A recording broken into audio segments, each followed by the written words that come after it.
ছোট ছিলাম আমি কন্ডাক্টদারি করতাম মানে ওই জায়গায় আমার ব্রিজের ভিতরে ওই রেগুলেটরে পানি দিতে দিতে যায় আমার ওই ওই গরম পানি আইসা আমার এটার ভিতরে পড়ে গেছে লোকা এটা পুড়ে গেছে গা চিকিৎসা করাইছিল খুব ভালো হয়ে গেছে এটা।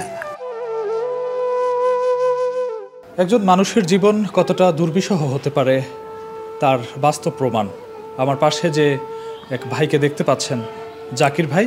তিনি ছোটবেলায় তার পরিবার হারিয়েছেন, বাবা মাকে হারিয়েছেন, এমনকি তিনি বড় হয়েছেন তার আত্মীয় স্বজনদের কাছে। তিনি মৃগী রোগে আক্রান্ত, যে এই রোগটি এমনই একটি ভয়ানক রোগ যেটা যে কোনো সময় তার বিশাল কোনো দুর্ঘটনা ঘটে যেতে পারে। সে হাঁটতেছে, হঠাৎ করে মৃগী রোগ উঠলে সে রাস্তায় পড়ে যেতে পারে, অথবা সে যে জায়গাতেই থাকুক সেখানে সে অসুস্থ হতে পারে। এই অবস্থাতে তার পাশে প্রয়োজন পরিবার পরিজন, আত্মীয় স্বজন বা খুব কাছের কেউ। যদি তার বিষয়ে বলি, তিনি গত 12ই এপ্রিল আমাদের এখানে উদ্ধার হয়ে এসেছেন।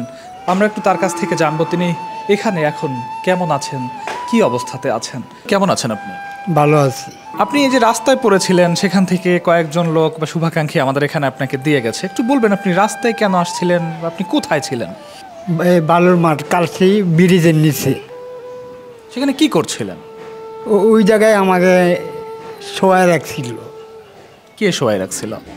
ওই আপনার সেনা আর্মিরা ছিল না, তারা আমাকে ভালোবাসতো।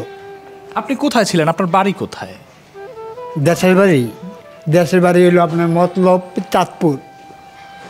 মতলব চাঁদপুর। আপনি কালশীতে আসছিলেন কেন? ওখানে কে আছে? ওখানে আমার ভাগ্নি আছে, তার ঘর ছিল বস্তির ভিতরে। এই বস্তির ভিতরে আমাকে ঘরের ভিতরে তা আমাকে আস্থান দিছে আর কি, থাকার জায়গা দিচ্ছে। পরে পরে পরে বার করে দিয়েছে। যে আপনি আপনার ভাগ্নির কাছে থাকতেন কেন? আপনার পরিবারে কেউ নাই? আপনার বাবা মা বা আপনার বাবা মারা গেছে। আপনি বললেন ভাগ্নি বের করে দিয়েছে, সেখান থেকে আপনি এইখানে আসলেন। এর মাঝখানে কি হয়েছিল আপনার সাথে? এখানে আমার থাকার জায়গা দিয়েছে, তার সাথে মিল করে দিয়েছে আর থাকার জায়গা। রাস্তায় পড়েছিলেন, এটা কেন, কি হয়েছিল একটু বলেন। রাস্তায় পড়ে গেছিলাম, আপনার ছোট ছিলাম আমি তখন। আমি ভাড়া কন্ডাক্টদারি করতাম মানে ওই জায়গায় আমার ব্রিজের ভিতরে ওই রেগুলেটরে পানি দিতে দিতে যায় আমার ওই ওই গরম পানি আইসা আমার এটার ভিতরে পড়ে গেছে লোকা এটা পুড়ে গেছে গা। তারপরে ডাক্তার দেখাননি? হ্যাঁ, ডাক্তার তারা সেনাবাহিনীরা দেখাইছে আমার আগে। এরপরে আপনি আপনার পরিবারের কাছে যাননি কেন? পরিবারের কাছে যাইনি, আমার বাবা মারা গেছে। আমার মা আর বেটার সাথে বিয়ে হয়ে গেছে গা। আমরা শুনছিলাম জাকির ভাইয়ের কাছ থেকে তার সাথে ঘটে যাওয়া কিছু ঘটনা বা অঘটন।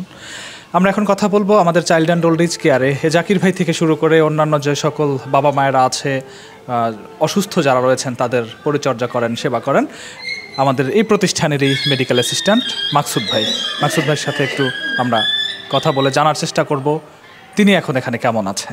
ভাই, উনি যখন প্রথম এখানে উদ্ধার হয়ে এসেছিল এবং এখন সে শারীরিকভাবে কতটা সুস্থ বা কী অবস্থাতে আছে একটু বলবেন। প্রথম যখন উদ্ধার হয়ে আসে তখন ওনার একটি অন্ডকোষ পানিতে পুড়ে, গরম পানিতে পুড়ে গেছিল। তারপর এখানে ইনফ্লামেশন হয়েছিল। তারপর আমরা ড্রেসিংয়ের মাধ্যমে তাকে এখানে সুস্থ করি। সুস্থ করার পরে কয়েকদিন পরে দেখতে পাই ইপিলেপসি রোগে আক্রান্ত।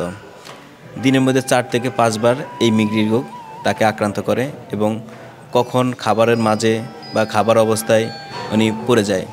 ডাক্তারের চিকিৎসায় আমরা তাকে সেবা প্রদান করি। সেবা প্রদান করে এখন তিনি অনেকটাই সুস্থ, আলহামদুলিল্লাহ এখন অনেকটাই ভালো আছে। জাকির ভাই এখন অনেকটাই সুস্থ। আমরা একটু জাকির ভাইয়ের কাছ থেকেই জানতে চাচ্ছি তিনি এখানে কেমন আছে। এখানে যে ঘা ছিল বা পুড়ে গিয়েছিল সেই জায়গাটা এখন কি সেরে গেছে? হ্যাঁ। এটা কিভাবে সারলো? এখানে আপনার কি কি সেবা করছিল বা কি কি চিকিৎসা করছিল একটু বলুন। মলম দিছিল, ওষুধ দিছিল, চিকিৎসা করাইছিল, খুব ভালো হয়ে গেছে এটা।